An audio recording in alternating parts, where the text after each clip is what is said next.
Ladies and gentlemen, PC and console captains alike, welcome to the channel. My name is Phoenix, and today is the part 4 of the Dyson Sphere Solanae Science Destroyer, which is a mouthful as you can tell.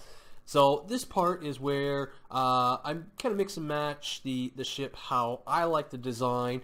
Not only that, but I go over the 4-piece console set. And in this case, it's just going to be the secondary deflector dish and the three universal consoles that this ship can use. This is on my engineering character, so a bit of a tank and survivability went into this. So without further ado, let's get on with it.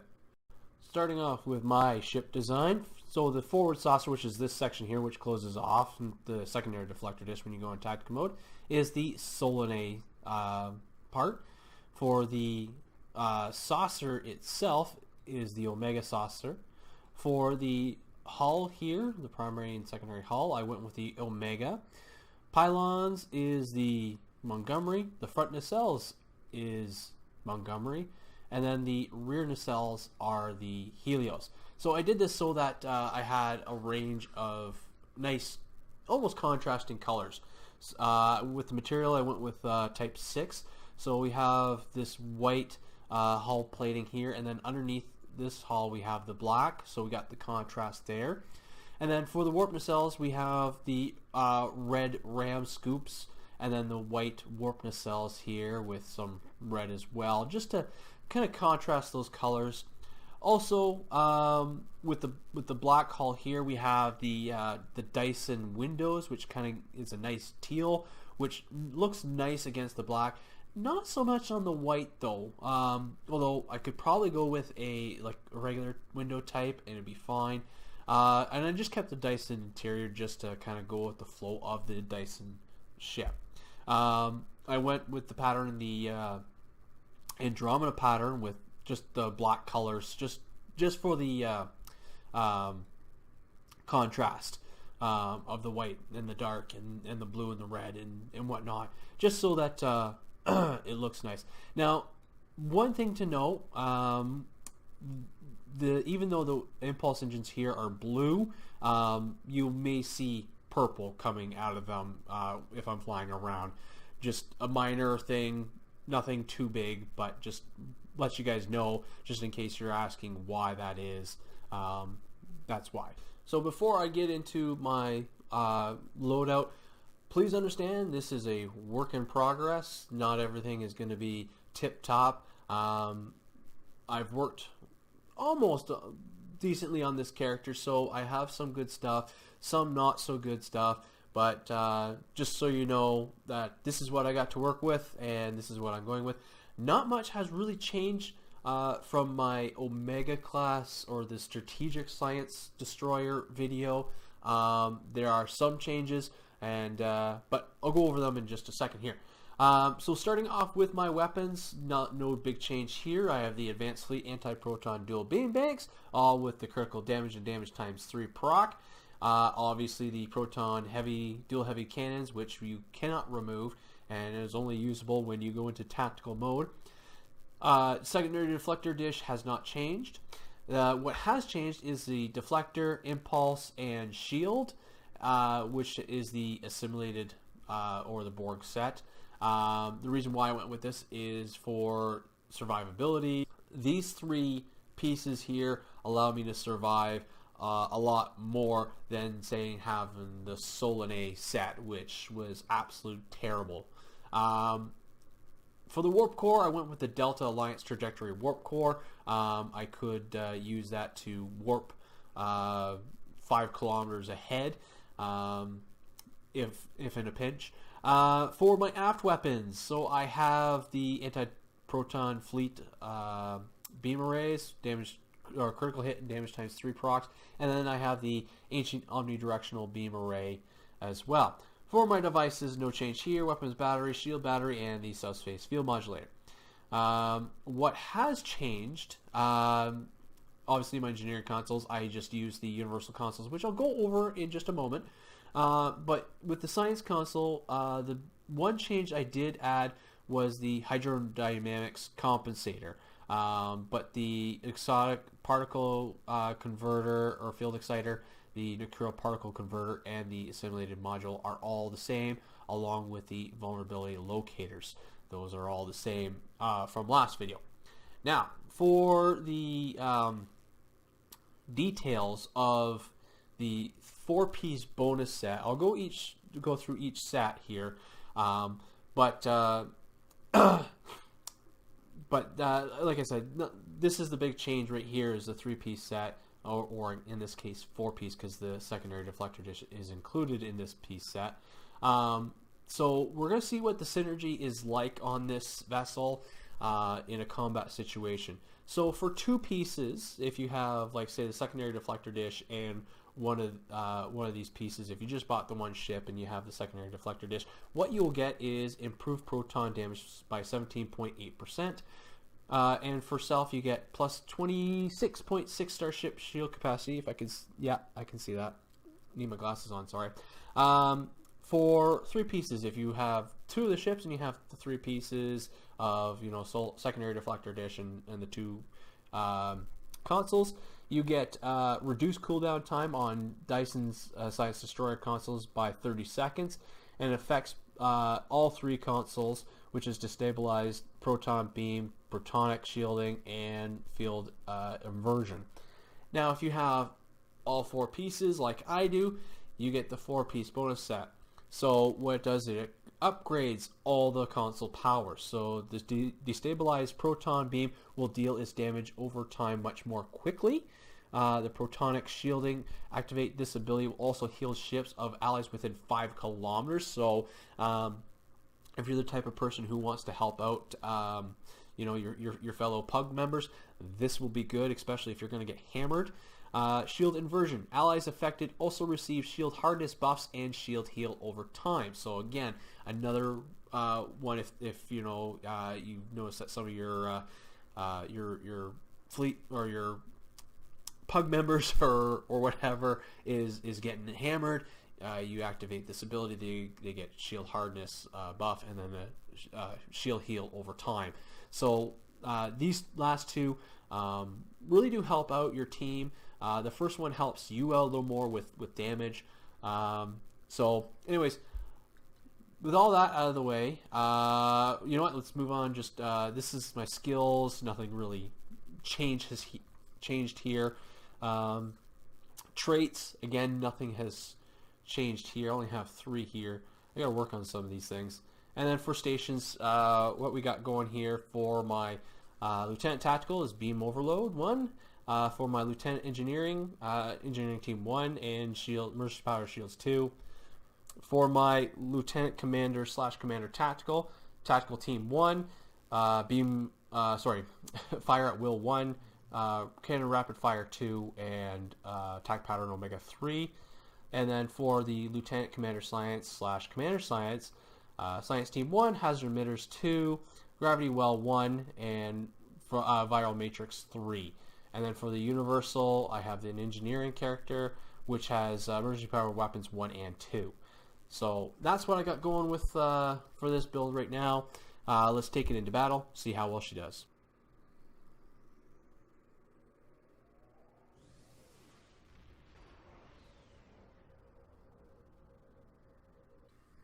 Alright, here we go. So we're going to go into tactical mode already. So we can use the cannons. I'm going to take out this sphere, hopefully.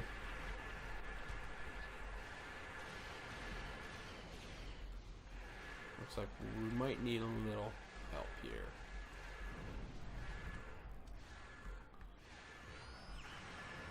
Oop. Shielding going really quickly. I need some help here.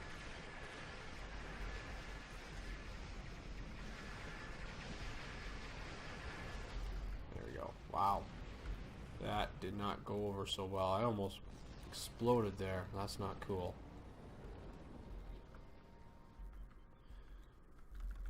Alright. What the? Oh, come on, where is everyone?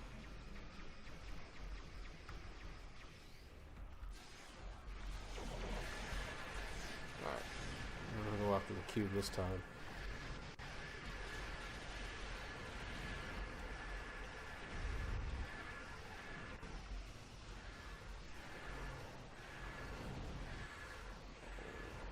Okay, let's do that. Oh, shoot. Look at my shields just going quickly. My goodness. Alright, let's do this. We need to take this thing down quickly before they show up. Looks like my gravity well has worn off. Okay, good. That's down. Perfect. So now we don't have to worry about losing anything there.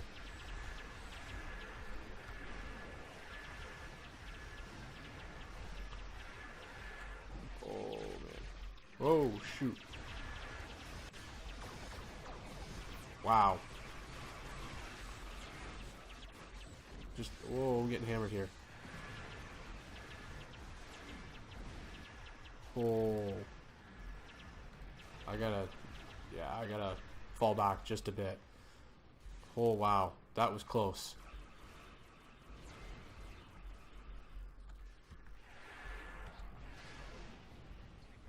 Oh, that's kind of a waste. Oh well. You know what? That'll give me a chance to get my ship prepared. Alright. Okay. Still feeling very, very squishy in this ship. I'm not liking that at all. It's not very helpful.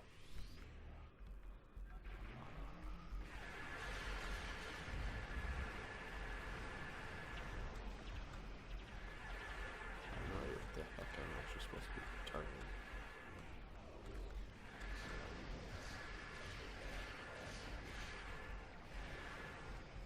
Okay, that's down. Whoa. Shields, come on.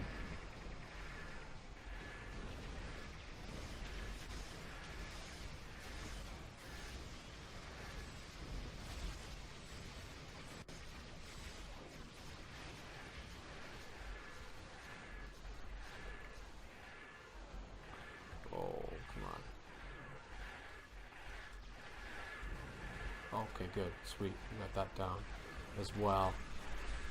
My goodness. Really gotta concentrate here because I don't want to explode and redo this video. I've already done this video once already. Had some horrible buzzing noise.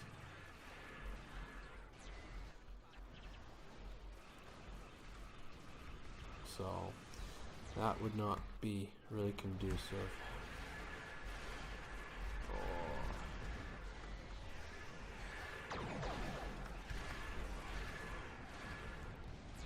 Okay, so it looks like we're doing okay so far. We do have those spheres over there. Probably gonna have to deal with those hopefully before we take out the gateway. Although the gateway can be a real pain in the arse. Sometimes they're like 1 or 2 shots. You're like, there goes my shields already. Well, if anyone needed shielding within a 5-kilometer race, there you go.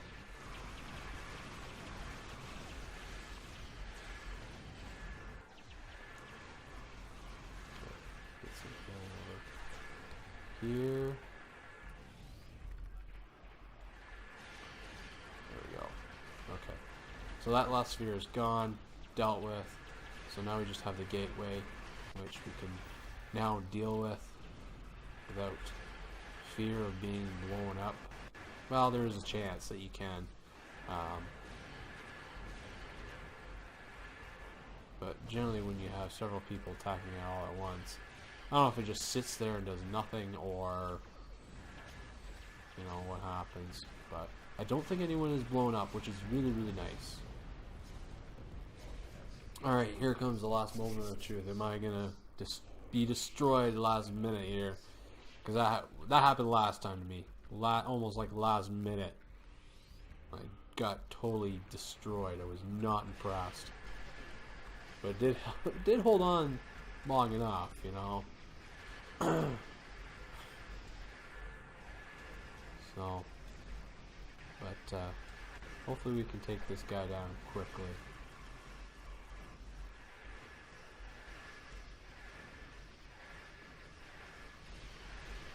I don't really have.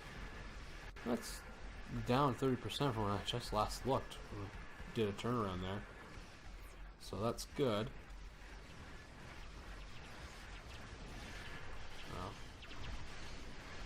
Take a little more now.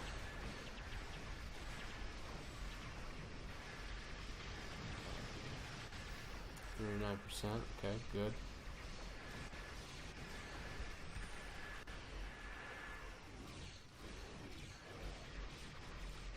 My shield, my outer shield here, or secondary shield, I'm gonna say, just kicked in. I don't remember using that. Oh, there we go. Boom.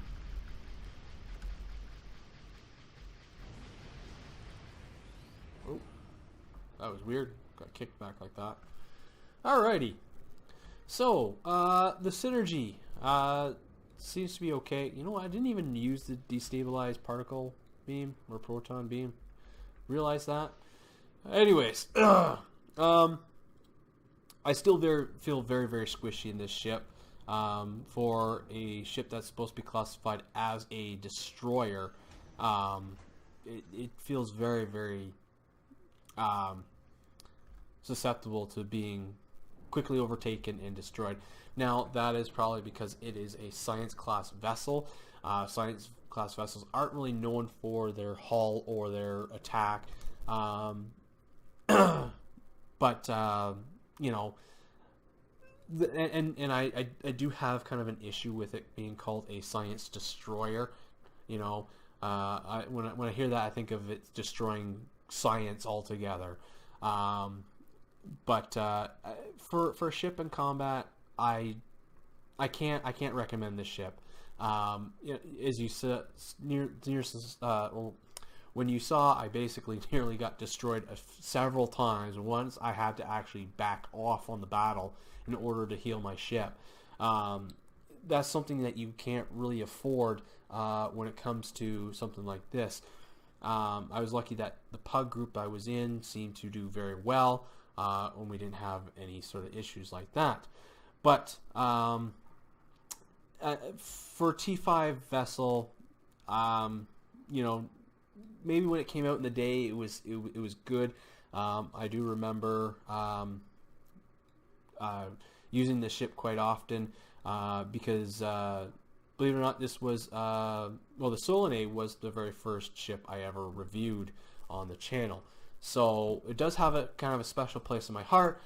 But as the C Store or Zen Store variant, I can't recommend it. I can't recommend you spending the money, especially since I have all three factions and they all came with the same consoles. Anyways, folks, that's it for me. Thank you for watching. Live long and prosper. As always, we'll see you out there. Thank you for watching this video. If you wish to see future videos, please click on the subscribe button. Be sure to click on the bell icon as well so you can be notified when I upload. Also, be sure to rate, share, and comment on this video. I would love to hear your thoughts. Thank you.